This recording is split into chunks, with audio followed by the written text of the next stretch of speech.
nosso assunto agora é o Flamengo, que segue na busca por um substituto para o Gabigol. Valeu, pessoal. O Flamengo segue na busca por reforços para essa temporada. Busca ali especialmente um substituto para Gabigol no ataque, até porque Pedro está lesionado, só deve voltar no meio do ano. Então, o Flamengo busca essa alternativa, um substituto para Gabigol. A diretoria sabe que tem que puxar os cintos ali na questão financeira. A transição entre uma gestão e outra deixou o caixa mais baixo. Então o Flamengo sabe que tem que, além de encorpar o caixa, ser certeiro na contratação de um novo jogador. Então o diretor técnico de futebol, José Boto, observa o mercado com muito carinho e atenção para tentar ser certeiro nessa nova contratação. Então o Flamengo observa de forma atenta e muito blindado. O Flamengo, as questões estão vazando mais de fora para dentro. Então o Flamengo mantém esse novo perfil de não dar tantos nomes assim para trabalhar em silêncio e aí anunciar um novo jogador.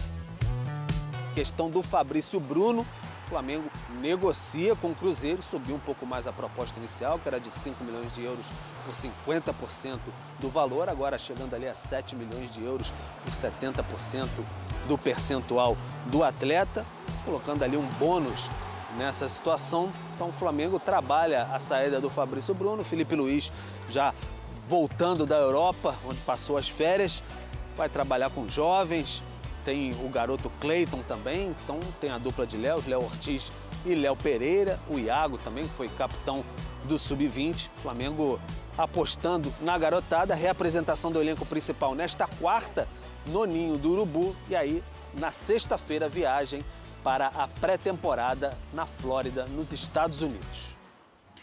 Muito bem, um Flamengo em busca desse substituto para o Gabigol e tem um nome que pode estar pintando lá no Flamengo e esse nome pode ser o Juninho. Está vindo do Azerbaijão, está negociando a contratação do atacante do Qarabag. Ele estava acertando a ida dele para o Sevilha, da Espanha, mas chegou agora o Flamengo no negócio e mexeu com o atacante. A gente não sabe muito bem quem é o Juninho, estamos pesquisando ainda sobre a vida dele, mas a gente mostra os números dele nas últimas temporadas. Olha, ele tem 28 anos, ele passou por o Atlético entre 2015 e 2020, né? Foi um jogador emprestado para Guaratinguetá, Portimonense, Brasil de Pelotas, Novo Horizontino, Figueirense, Vila Nova, Estoril, Chaves e agora está no Qarabag. Ele foi revelado pelo Atlético Paranaense e aí, ó, não tem os números de jogos de titular e gols, mas na última temporada dele foi a melhor temporada. Se fizermos a comparação, estamos fazendo uma pesquisa. Temporada.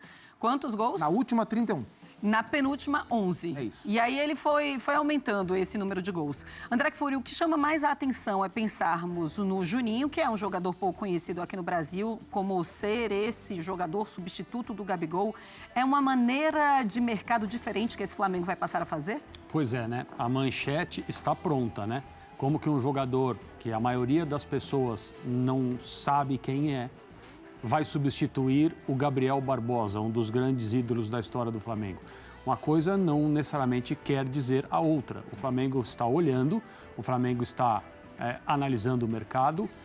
Quando um jogador que a gente precisa ir pesquisar, como o caso do Juninho, aparece em possíveis negociações ligadas a um grande clube brasileiro, alguém está fazendo um trabalho que é meticuloso e isso não significa que o jogador vai ser contratado e se chegar aqui vai se mostrar uma tremenda de uma surpresa, uma contratação de oportunidade absolutamente espetacular.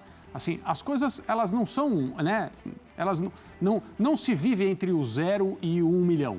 Muita coisa está no meio disso e o Flamengo certamente está olhando outros jogadores para o mesmo setor, eventualmente com as mesmas características ou semelhantes, para o mesmo tipo de função. Substituto para o Gabriel Barbosa não será possível encontrar, a não ser que o Flamengo contrate de algum lugar um atacante consagrado, famoso, que seja conhecido em todos os lugares. São poucos os nomes que preenchem todas essas casinhas e eles não estão disponíveis para nenhum clube contratá-los. O Flamengo não é diferente dos outros nesse quesito.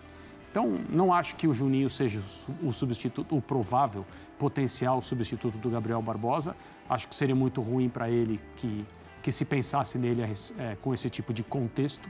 Mas vamos ver, né? Se o Flamengo primeiro vai contratá-lo e que tipo de jogador ele é. O que a gente viu aí é que ele atuou em diferentes partes do mundo, tem uma carreira bastante dinâmica, dá para falar isso.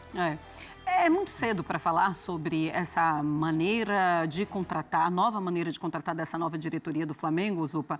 E quando pensamos no Juninho do Carabag chegando e ser esse jogador que pode substituir o Gabigol, o nome falado para substituir o Gabigol, podemos pensar também na maneira como o Botafogo traz os seus jogadores. Alguns são consagrados, outros a gente não conhecia.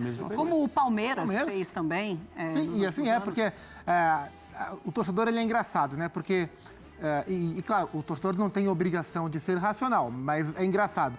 Porque quando acontece o que aconteceu com o Botafogo, por exemplo, que foi lá, observou o Igor Jesus, fim de contrato, contratou o Igor Jesus. E aí o Igor Jesus estoura, o torcedor de outro time fala, tá vendo? Esses caras observam. A gente tá aqui gastando dinheiro com um monte de cara que fica no come e dorme, não joga nada. Pô, tem que ter, sabe, tem que ter essas sacadas. Como é que eles fizeram isso e a gente não? Aí quando o seu time vai lá e contrata um cara que você não conhece, você fala, pô, mas quem é esse cara? Como é que ele vai chegar e vai jogar aqui no meu time? Isso é o torcedor. E é claro que um time do tamanho do Flamengo, com a ambição esportiva que o Flamengo tem, não vai viver só deste tipo de contratação. Sim. Mas isso faz parte, né? Contratar jogadores que você está observando. E o mundo do futebol, ele é infinito nesse sentido. A gente cansa de ver jogadores brasileiros, de repente pinta o Rafinha no Leeds United. Ninguém nem sabia que era o Rafinha. Hoje ele é o 10 do Barcelona, titular da seleção brasileira, joga pra caramba. E assim é o futebol. Existe uma infinidade de jogadores que saem muito cedo daqui, sem destaque, e que estão desbravando outros centros. Cabe aos clubes ter um departamento de observação competente para saber identificá-los, fazer bom negócio. Como cabe ao clube se organizar financeiramente para dar as grandes tacadas e contratar os grandes jogadores. O Flamengo, nos últimos anos, se notabilizou por fazer grandes contratações, geralmente as mais badaladas do mercado. Muitas delas funcionam, outras deixam um pouco a desejar em cima dessa expectativa criada. É preciso diversificar. Não acho que o Juninho vai chegar e, num primeiro momento, transformar o Flamengo, mas é uma observação que talvez dê certo. E para usar o trocadilho que eu não consegui não usar, se fosse para contratar só peixe grande, o Flamengo não buscava o Boto. Buscava um outro profissional, né? O José Boto, brincadeiras à parte, é um cara de observação de mercado. Ele conhece o mercado, inclusive de jogadores brasileiros. Você gostou, né? É porque eu pensei no Tubarão, entendeu? Eu também pensei no Tubarão. O José Boto é um cara conhecedor de mercado e ele trabalha assim, sempre trabalhou assim. Por exemplo, quando ele era do Shakhtar Donetsk, ele identificou infinitos talentos no futebol brasileiro, veio aqui, levou vários deles para o Shakhtar e ganhou títulos importantes, Copa da UEFA, jogou Champions no futebol ucraniano. Então, é uma diferença de metodologia. Sim. Não vai ser só essa, mas é um outro tipo de olhar para o mercado e pode ser interessante. E é esse momento, então, que o torcedor do Flamengo deve olhar para o Boto e pensar, é uma maneira diferente, mas vamos confiar nesse profissional? É preciso deixar as pessoas trabalharem antes de emitir opinião, né? E no futebol, tem o pessoal que entra em campo e o resultado é imediato. Esse jogou bem, esse jogou mal, esse jogou mais ou menos. No nosso imediatismo, né? A crítica ou o elogio automático e definitivo, mas as coisas são definitivas a cada rodada. Sim. Como se joga muito, a gente vive nessa gangorra. Mas as pessoas que estão fora do campo, por trás dos grandes holofotes, é preciso deixá-las trabalhar também. O resultado vai mostrar muita coisa a respeito das decisões que elas tomam e da maneira que elas têm em relação aos seus métodos. O Flamengo trouxe um profissional, como disse o Gustavo, que tem a sua forma de trabalhar.